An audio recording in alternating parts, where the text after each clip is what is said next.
करोड़ों लोग ढूंढने निकले उस परमात्मा को, लेकिन उस परमात्मा तक नहीं पहुंच सके। बहुत लोग दौड़े उसके पीछे, लेकिन उस तक उनकी दौड़ ना पहुंच सकी। अब भी बहुत सारे लोग दौड़ रहे हैं उस परमात्मा की खोज करने के लिए, लेकिन शायद हम में से कोई एक ही है जो उन तक पहुंचेगा। पता है कि शायद पहुंचे भी या नहीं पहुंचे। ये परमात्मा क्या रहस्य है? कभी सोचा है किसी ने कि परमात्मा का क्या रहस्य है? क्यों नहीं पहुंच पाते उस तक? क्या लोगों को सही रास्ता नहीं मालूम है उस तक पहुंचने का?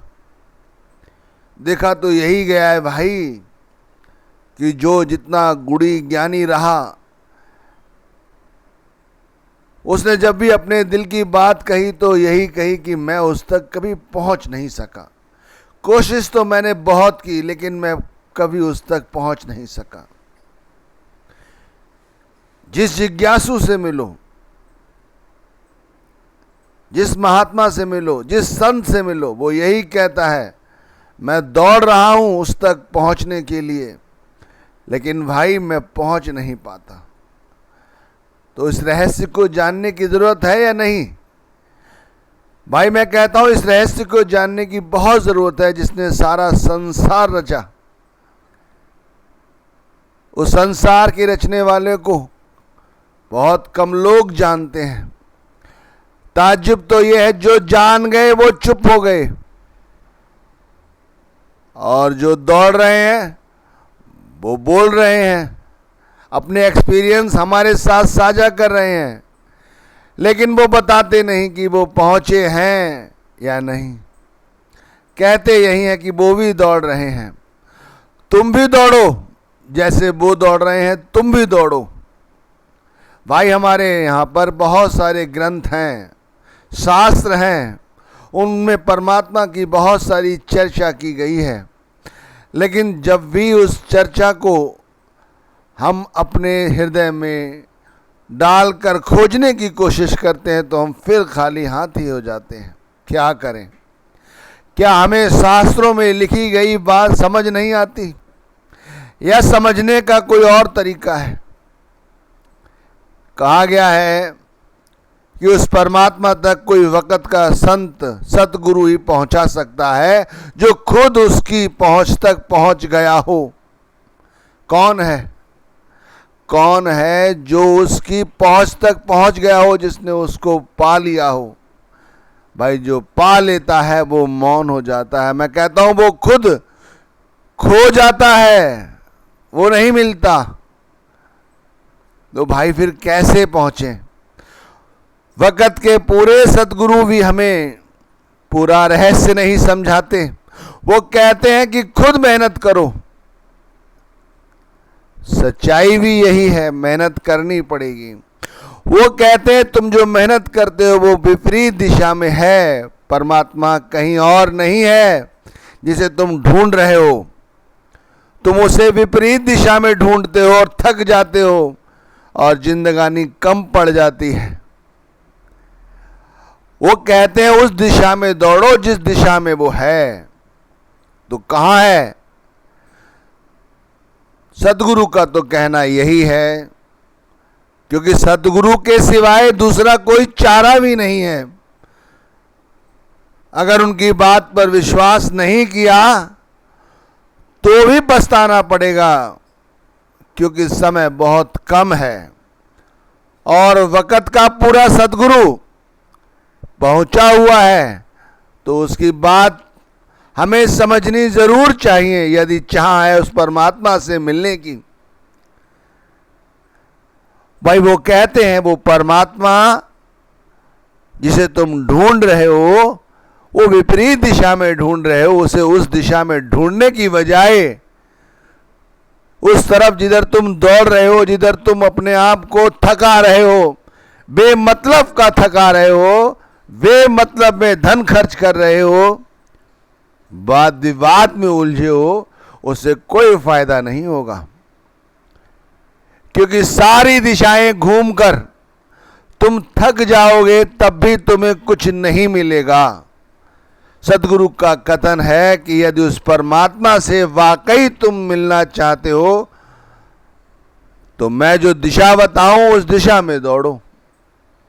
वो दिशा कहां है, कैसी है? तो वो कहते हैं वो दिशा, वो रास्ता, वो बाहर कहीं नहीं है, वो हमारे शरीर के अंदर है। परमात्मा की खोज स्वयं के अंदर जाके करो। जिन्हें भी मिला है उसे अपने अंदर ही जाकर मिला है।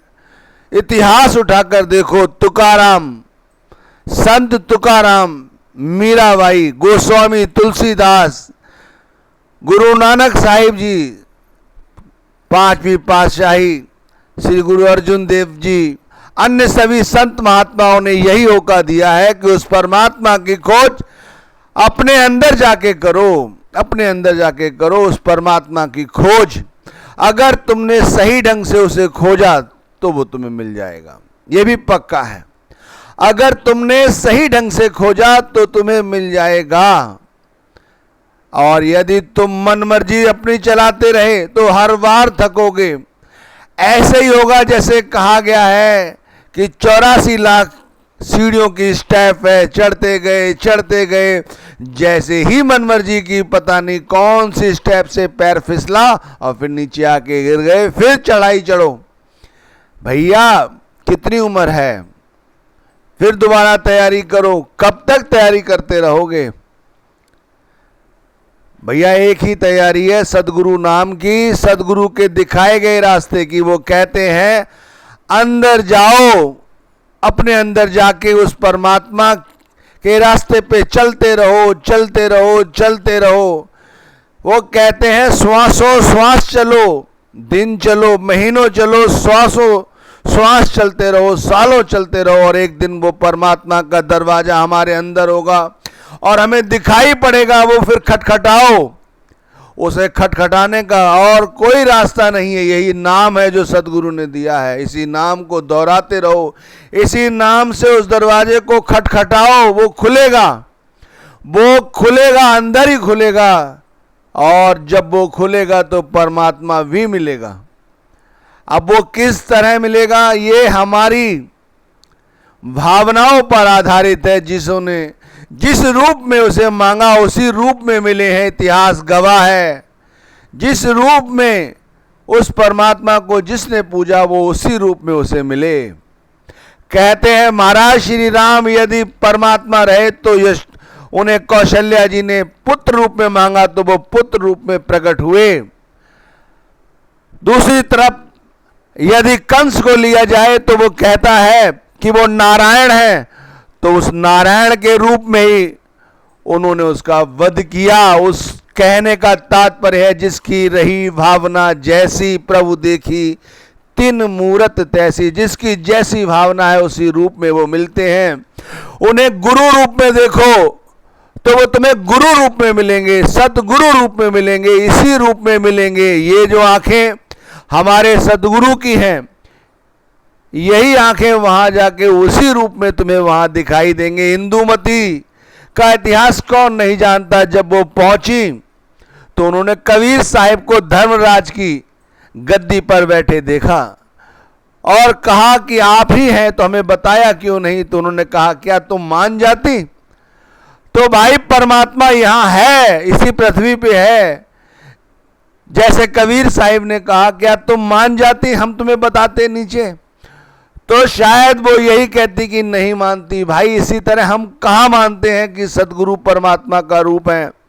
हम तो उन्हें आम इंसान समझते हैं, इसीलिए तो दुख उठाते हैं। बार बार एक ही रटन परमात्मा को ढूंढना है, परमात्मा से मिलना है। जो परम पिता परमात्मा का स्वरूप लेके सदगुरु के रूप में हमारे सामने हैं, हम उनकी अवहेलना करते हैं।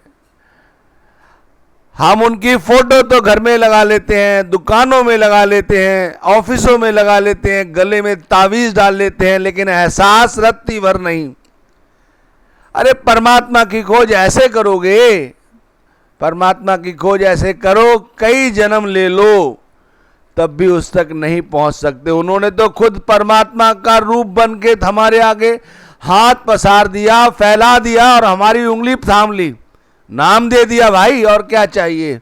अब नाम के साथ जुड़ने की विधि भी समझा दी, तरीके हर इतवार को समझाए जाते हैं, तरह तरह के माध्यमों से समझाए जाते हैं, लेकिन कौन समझने को तैयार है। हाँ, एक रटन है, परमात्मा से मिलना है तो भारी भक्ति करते हैं, भागते हैं पीछे, भागते रहो। इस भागने से कभी किसी का फायदा नहीं हुआ, थकोगे, फिर क्या होगा, खाली हाथ लौटोगे। इसलिए यदि चाहते हो कि परमात्मा की खोज करें, परमात्मा से मिलें, तो भाई जैसे कहा गया है ना कि वस्तु कहीं ढूंढे कहीं, कहीं विध आवे हाथ। उस नारायण को ढूंढना है तो उसे अपने अंदर ढूंढो, वो जरूर मिलेगा। बगैर नागा ढूंढो, वो जरूर मिलेगा। हर श्वास ढूंढो, वो मिलेगा भाई, मिलेगा, जरूर मिलेगा, ये पक्की बात है। एहसास होना चाहिए। गले में फोटो, घर दुकान में फोटो, इनकी कोई आवश्यकता नहीं है। जगह जगह भागने की आवश्यकता नहीं है भाई। बैठो, ड्यूटी समझकर बैठो, फर्ज समझकर बैठो, बैठो, वो मिलेगा। अपने अंदर उतरो, रोज उतरो। जो रास्ता, जो साधन तरीका समझाया गया है उस माध्यम से उतरो।